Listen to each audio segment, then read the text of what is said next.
नमस्कार साथियों। आज हम लोग प्रतियोगिता दर्पण के श्रृंखला में आगे बढ़ते हुए अंतर्राष्ट्रीय घटनाक्रम को देखेंगे। जनवरी माह का 2026 का हम लोग करते जा रहे हैं। इसी में आज हम लोग अंतर्राष्ट्रीय घटनाक्रम को देखेंगे। सबसे पहले अगर देखा जाए तो अंतर्राष्ट्रीय घटनाक्रम में प्रधानमंत्री श्री नरेंद्र मोदी जो भूटान की यात्रा पर गए थे, ये मंथ था आपका नवंबर में प्रधानमंत्री जो है 11 से 12 नवंबर के बीच में यहाँ पर गए थे, भूटान की यात्रा किए थे। और ये जो भूटान की यात्रा हुई थी, वहाँ पर जाने के बाद भूटान की यह जो चौथी यात्रा थी, चौथी यात्रा थी भूटान की। भूटान के 11 वर्षों में उनकी ये चौथी यात्रा थी। भूटान के चौथे नरेश जिंगमे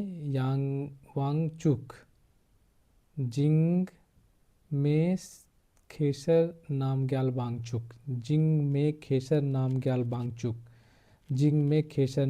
वांगचुक, ये मेरे साथ बात दोहराएंगे। जिंगमे खेसर नामग्याल वांगचुक 2-3 बार बोलेंगे तो याद हो जाएगा। जिंगमे खेसर नामग्याल वांगचुक, ये 70 में इनका जो था 17वां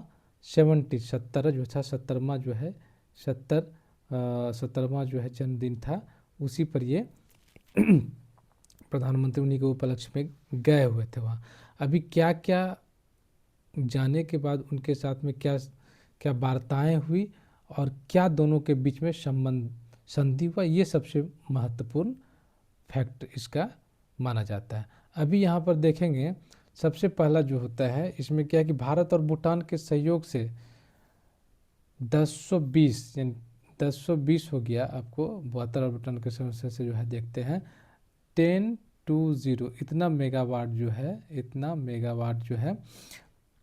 मेगावाट की पुनात सांगछू द्वितीय जल विद्युत परियोजना का भूटान नरेश के साथ मिलकर जो है वो संयुक्त रूप से उसका उद्घाटन किया गया। कहाँ पर है, ये काफ़ी इम्पोर्टेंट हो जाता है, इसको जरूर याद रखिएगा। आपको जो है ना, पुनात सांगछू द्वितीय कितना मेगावाट, तो 10 से 1200 मेगावाट, 1200 मेगावाट का जो है ये कहाँ पर किया गया, तो पुनात सांगछू द्वितीय सेकेंड जो है यहाँ पर होता है।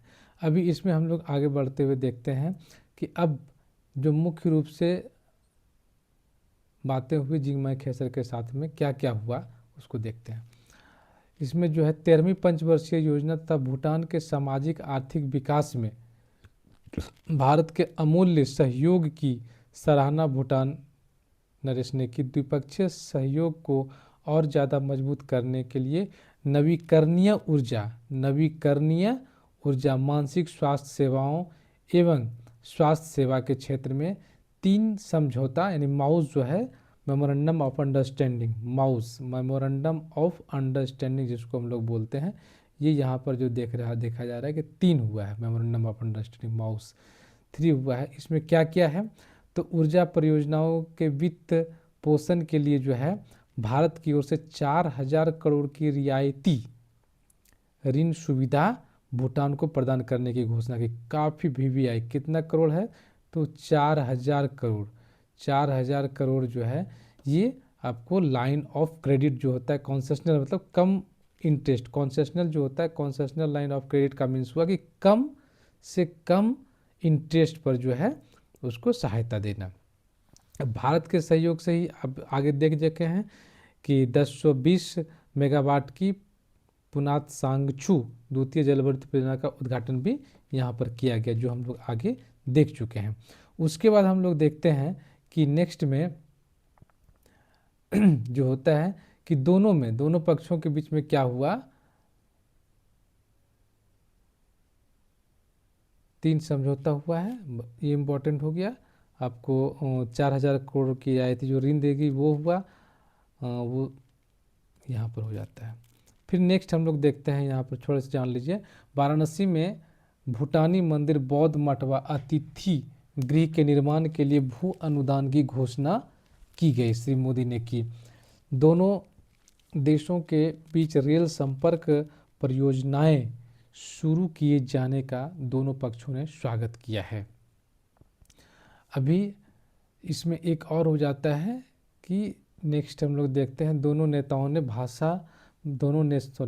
नेताओं ने भारत से लाए गए भगवान बुद्ध के पवित्र पिपरहवा अवशेष, जिन्हें भूटान द्वारा आयोजित वैश्विक शांति प्रार्थना महोत्सव के अवसर पर आयोजित पवित्र पिपरहवा अवशेषों की प्रदर्शनी में रखा गया है, के समक्ष प्रार्थना भी दोनों नेताओं ने की। ये सब इतना इम्पोर्टेंट नहीं होता है, आपको जो हमने हाईलाइट किया वो सभी मेन इम्पोर्टेंट है।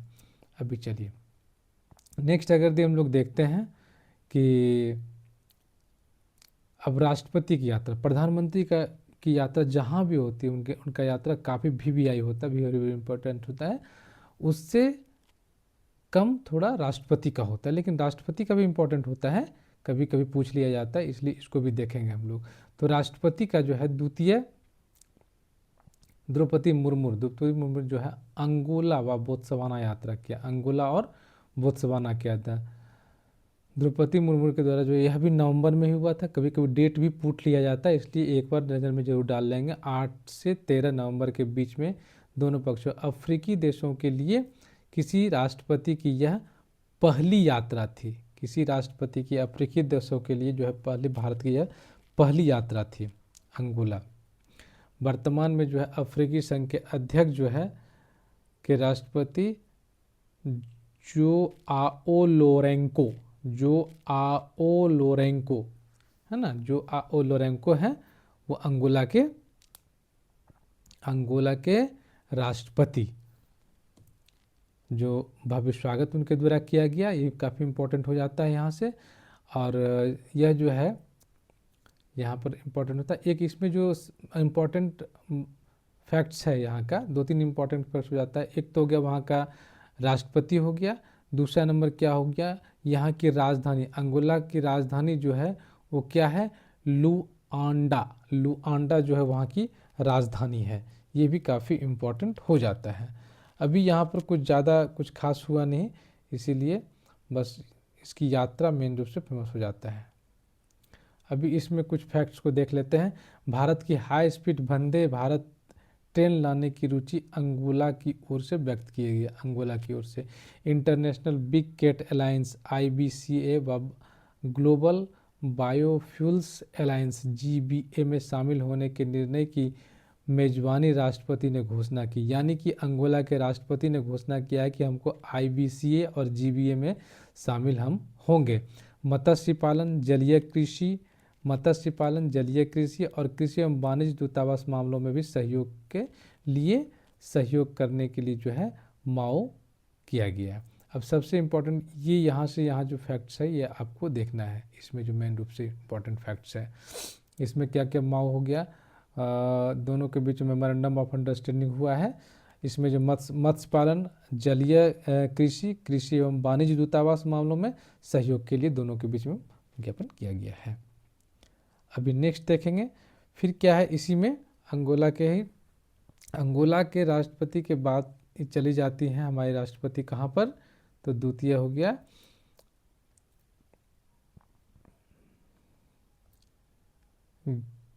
बोत्सवाना।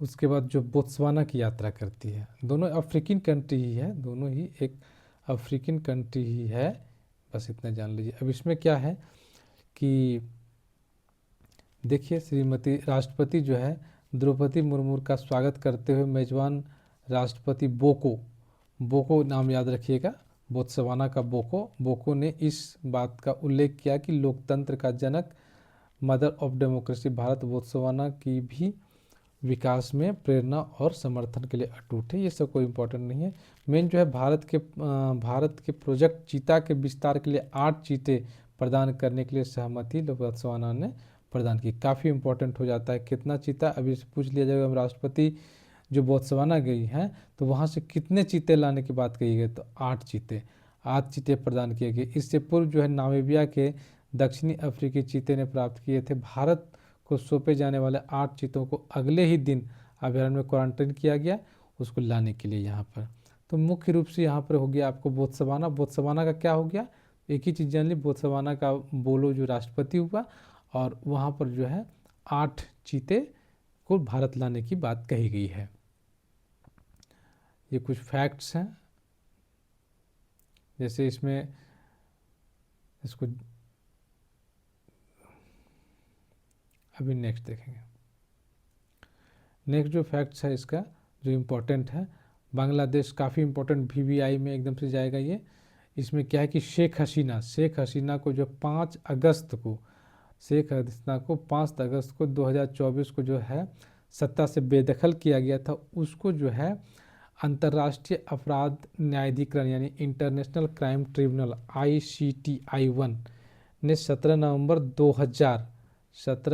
2002 को फांसी की सज़ा सुनाई है, फांसी की सज़ा सुनाई। बस इसमें एक ही फैक्ट्स जानना है कि शेख हसीना जो राष्ट्रपति थी बांग्लादेश की राष्ट्रपति थी और उनको जो फांसी की सज़ा सुनाई गई है। बस एक ही फैक्ट्स है, इससे ज़्यादा यहाँ से कुछ और नहीं पूछा जाएगा। नेक्स्ट है कि भारत चीन कोर कमांडर स्तर की वार्ता 23वां दौर चुशुल मोल्दा बैठक के अंत का संपन्न हो गया। ये भी काफ़ी इम्पोर्टेंट नहीं है, सिर्फ जान लीजिए कि चुशुल मोल्दा जो है वो एक जगह का नाम है जो आपको भारत और चीन के बारे में कहाँ पर है, तो पूर्वी लद्दाख गलवान घाटी में जो है वहाँ पर स्थित है। इसमें कोई खास फैक्ट्स नहीं है, आपको नहीं बनेंगे कोई क्वेश्चंस यहाँ से। अब आइए मेन जो फैक्ट्स है, G20 काफ़ी इम्पोर्टेंट है, हमेशा क्वेश्चंस बनते हैं यहाँ से बहुत VVI में। यह जो 20वां था, यह जो था 20वां, ये कितना था, तो 20वां था। सबसे पहले कहाँ पर हुआ, साउथ अफ्रीका के जॉनसनबर्ग में यह जो है हुआ है। अभी यहाँ पर क्या क्या फैक्ट्स हो जाते हैं इसमें देखिए, जॉनसनबर्ग हो गया। अभी इसमें जो है G20 का लगातार 3 सम्मेलन जो है इब्सा, अभी जो 23, 24, 25 और 26 की बात हो रही है, इस प्रकार जो है G20 का लगातार 3 सम्मेलन जो है इब्सा यानी इंडिया में हुआ, फिर ब्राज़ील में हुआ, फिर साउथ अफ्रीका में हुआ, इसीलिए इसको इब्सा नाम दिया गया, ठीक है ना। अभी जो है 20वें शिखर सम्मेलन का विषय जो था, इनका जो मेन विषय था वो हुआ सॉलिडरिटी, इक्विटी एंड सस्टेनेबिलिटी, एकजुटता, समानता और स्थिरता। बहुत इंपॉर्टेंट 20वां हो गया, और ये एकजुटता, समानता और स्थिरता ये मेन इंपॉर्टेंट थीम यहाँ से हो जाता है आपका इसका। अभी यहाँ पर और देखेंगे कि नेक्स्ट और क्या फैक्ट्स इससे बन सकते हैं। मुख्य रूप से इसमें जो है अमेरिका और कौन, तो रशिया, अमेरिका और रशिया जो है ये दोनों ही, अमेरिका और रशिया के राष्ट्रपति जो है इसमें शामिल नहीं हुए थे, यह भी जानकारी में रखनी है इसको, ठीक है। शिखर सम्मेलन जो था हुआ है G20 का, काफ़ी इम्पोर्टेंट हो गया यहाँ से। अभी यहाँ के बाद एक चीज़ हम लोग देख लें, कितने राष्ट्र, यहाँ से बहुत क्वेश्चंस बनने की उम्मीद ज़्यादा रहते हैं, इसलिए देखते हैं इसको। G20 में क्या हो गया, आपको टोटल राष्ट्र कितने हैं, तो टोटल राष्ट्रों की संख्या होगी इसमें 19 टोटल राष्ट्र जो है 19 है, टोटल राष्ट्र ये 19 हो गया। और 2 जो है आपका यूनियन है, दो यूनियन समूह है, जिसमें कौन सा है आपको अफ्रीकन यूनियन और यूरोपीय यूनियन काउंसिल जिसको बोलते हैं, संघ जिसको बोलते हैं, ये 2 हो गया। अभी सबसे पहला इसका जो है योजना स्थल जो हुआ था, तिथि जो सबसे पहला जो हुआ था 2018 में वाशिंगटन DC अमेरिका में, 2018 वाशिंगटन DC में हुआ था। भारत में कब हुआ, 2013 में था, कितना हुआ, तो 18वां न्यू दिल्ली में हुआ, फिर ये 19वां रियो de Janeiro ब्राज़ील में, और 20वां जो अभी हुआ जॉनसनबर्ग दक्षिण अफ्रीका में। और नेक्स्ट जो प्रस्तावित है 21वां 21वां कहाँ पर, 2026 में, और वो है डोराल अमेरिका, अमेरिका डोराल अमेरिका में प्रस्तावित है। ये तीनों आपको याद रखना, 18 वाला तो याद रखना ही रखना है क्योंकि वो नई दिल्ली में हुआ था, भारत में हुआ था। कितना हुआ, तो 18वां हुआ था। और फिर 19वां कहाँ हुआ, रियो डी जेनेरियो में। 20वां कहाँ हुआ, 20वां आपको आकर के अभी जस्ट हुआ है जोहान्सबर्ग में। और नेक्स्ट जो होगा वो अमेरिका के कहाँ, डोराल में प्रस्तावित है। बस इतना ही फैक्ट्स है इसमें, और कुछ ज़्यादा इसमें जानने की आवश्यकता नहीं होती है। प्राइम मिनिस्टर कुछ वर्ड बोले हैं, कुछ सेंटेंस जो बोले हैं उसके बारे में थोड़ी सी बातें हम लोग कर सकते हैं। इसमें क्या क्या बात हुआ मुख्य रूप से उसके बारे में जानकारी कर लीजिए, एक बार देख लेते हैं। एआई या डिजिटल भुगतान को जहां दुनिया में अग्रणी है, भारत जो है दुनिया में अग्रणी है, उन्होंने बताया कि भारत फरवरी 2026 में सर्वजन हिताय सर्वजन सुखाय विषय पर एआई इम्पैक्ट शिखर सम्मेलन का आयोजन करेगा।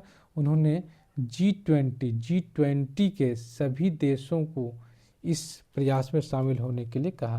प्रधानमंत्री का जो अपना प्राइम मिनिस्टर है उनका कर्तव्य, उनका कहना था कि एआई के गलत इस्तेमाल को लेकर के काफ़ी चेतावनी है, इसलिए जो है सभी देशों को मिलकर इसके लिए मजबूत नियम और कानून बनाने चाहिए। और एआई पर एक ग्लोबल कॉम्पैक्ट इंटरनेशनल समझौता को उन्होंने आवश्यकता दी, मतलब एक इंटरनेशनल लेवल का एक समझौता हो जिस पे कुछ नियम कानून बने। इसमें 3 चीज़ें, निगरानी हो, सुरक्षा हो, और क्या हो भाई, तो ट्रांसपेरेंसी हो। ये सारे 3 चीज़ें इसमें होनी चाहिए। मेन रूप से एआई पर इन्होंने कहा कि इस पर रोक लगाया जाए, कैसे इसका इस्तेमाल किया जाए, लेकिन इस पे इसके साथ साथ में ही जो है मुख्य रूप से क्या हुआ, ग्लोबल साउथ नेताओं ने क्या कहा इसमें मुख्य रूप से देखिए। दुनिया इस वक्त खतरनाक दौर से गुजर रही है। युद्ध तथा भूखमरी और असमानता ने कोहराम मचा रखा है। G20 के मंच से नेताओं से साफ शब्दों ने कहा कि अब बहुत हो चुका है, किसी भी के ज़मीन को हड़पना या उसका इस्तेमाल करना वास्तव में बंद करना चाहिए। मतलब कुल मिला करके इनडायरेक्ट में बिना इशारा करते हुए उन्होंने जो महाशक्ति है रूस और अमेरिका की जो विस्तारवादी नीति है उसका उन्होंने पुरजोर विरोध किया, सभी देशों ने मिलकर के। नेक्स्ट आइए, नेक्स्ट अगर हम लोग बात करते हैं इफ्सा हो गया, इफ्सा डायलॉग के बारे में। इंडिया, ब्राज़ील और साउथ अफ्रीका, काफ़ी मतलब साउथ अफ्रीका की जो है उभरता हुआ एक संस्था, उभरता हुआ देश माना जा रहा है अपने आप में। ये 6ठी शिखर सम्मेलन थी, कितना हुआ था, तो 6th, ये जो था 6ठा शिखर सम्मेलन था। और यह शिखर सम्मेलन कब हुआ, तो 23 नवंबर 2025 को दक्षिण अफ्रीका में जोहान्सबर्ग में संपन्न हुआ। G20 में कोई खास वजन नहीं, कोई खास इसमें ऐसा कुछ हुआ नहीं, बस छोटा जान लीजिए कि 23 नवंबर 2025 को जोहान्सबर्ग में शिखर सम्मेलन के लिए जो है प्रधानमंत्री ने इफ्सा को 3 देशों का ही नहीं, 3 महाद्वीपों का, 3 प्रमुख लोकतंत्र देशों में 3 प्रमुख अर्थव्यवस्थाओं को जोड़ने वाला महत्वपूर्ण मंच बताया। अपने संबंध में 4 बातें उन्होंने रखी है। ठीक है, इसमें ऐसा कुछ भी चीज़ नहीं था, इसलिए ये 6ठा सम्मेलन था। कितना, 6ठा, जोहान्सबर्ग दक्षिण अफ्रीका में। ठीक है, नेक्स्ट देखेंगे। नेक्स्ट हम लोग देखेंगे सेक्स इस कांड में घिरे प्रिंस एंड्रयू का प्रिंस दर्जा का शाही उपाधि किंग चार्ल्स ने छीनी।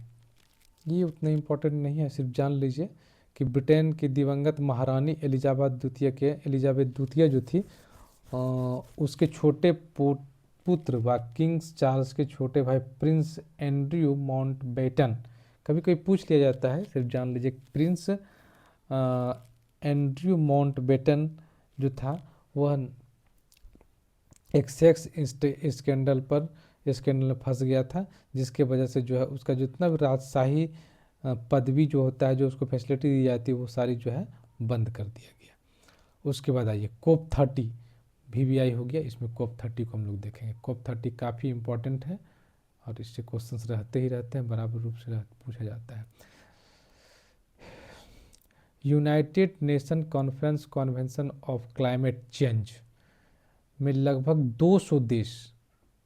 200 देशों का यह 30वां 30 जो था COP 30 का सम्मेलन, यह जो था 30वां वार्षिक सम्मेलन था। कहाँ पर हुआ? तो ब्राज़ील में ब्राज़ील के बेलम में हुआ था। ब्राज़ील के बेलम में यह हुआ। काफ़ी इम्पोर्टेंट हो जाता है। कहाँ पर हुआ? तो ब्राज़ील के बेलम में। 30वां था ये। भारत की ओर से कौन प्रतिनिधि किए इन्होंने? भूपेंद्र यादव जो पर्यावरण मंत्री हैं भारत के, उन्होंने जो है शिरकत की भारत की ओर से, भूपेंद्र यादव। अभी इसमें जो मुख्य रूप से वही दोहराया गया कि तापमान वृद्धि जो है 1.5 डिग्री तक सीमित रखने के लिए समाधान पर चर्चा हुई। बाकी कुछ नहीं, इसमें सिर्फ चर्चा ही होती है और कुछ ज़्यादा कुछ खास होता नहीं है हमेशा। बस इसके कुछ पहलू जो चर्चा हुई उस पर हम लोग चर्चा कर लेते हैं हम लोग भी।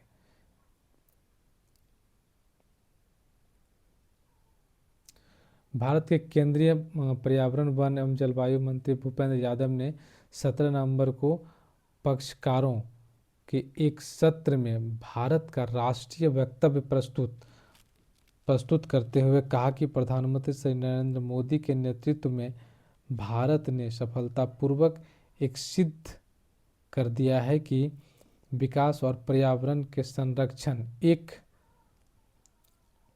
एक साथ आगे बढ़ सकते हैं। उन्होंने बताया कि वर्ष 2005 से भारत के कार्बन उत्सर्जन में 36% से अधिक की कमी आई है।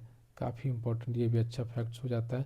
36% की कमी है, भारत के कार्बन उत्सर्जन 36% की कमी आई है। अब हमारी कुल विद्युत स्थापित क्षमता वर्तमान में लगभग 256 गीगावाट के आधे से अधिक के लिए, जो कि एक NDC नेशनल डिटरमाइंड कंट्रीब्यूशंस ऐसा है, जिसे हमने वर्ष 2030 के लक्ष्य से 5 वर्ष पहले ही प्राप्त कर लिया है। उन्होंने कहा कि भारत, यानी कि जो लक्ष्य था भारत का वो 2030 तक में था, उसको 256 गीगावाट, लेकिन उसके 5 साल पहले ही हम लोग कर लिए हैं। 35 तक करना था, संशोधित करना था, 35 तक कर लिए हैं। ये यहाँ तक हो गया। बाकी जो इसमें वही प्रतिबद्धता दोहराई गई कि 1.5 डिग्री सेल्सियस के लक्ष्य की निगरानी के लिए ग्लोबल इम्प्लीमेंटेशन ट्रैकर और मिशन टू 1.5 लॉन्च किया गया। काफ़ी इम्पोर्टेंट हो जाता है ये भी। देखिए यहाँ पर क्या है, एक पूछ देगा कि ग्लोबल इम्प्लीमेंटेशन ट्रैकर और मिशन टू 1.5 लॉन्च किया गया, COP 30 में लॉन्च किया गया। इसको हमें वही है कि 2050 तक जो सभी जीवाश्म ईंधनों को चरणबद्ध रूप से समाप्त करना है और एक अनिवार्य वैश्विक रोड मैप पर सहमति बनी, यही COP 30 में। और कोई खास नहीं इसमें बनेगा और कुछ फैक्ट्स नहीं है।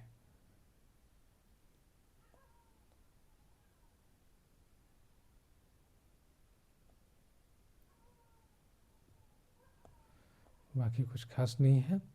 अभी आज हम लोग इंटरनेशनल का कर चुके हैं, सीरीज हम चला रहे हैं जनवरी करंट अफेयर्स प्रतियोगिता दर्पण, जो कि आज इंटरनेशनल भी हम लोग ख़त्म कर चुके हैं।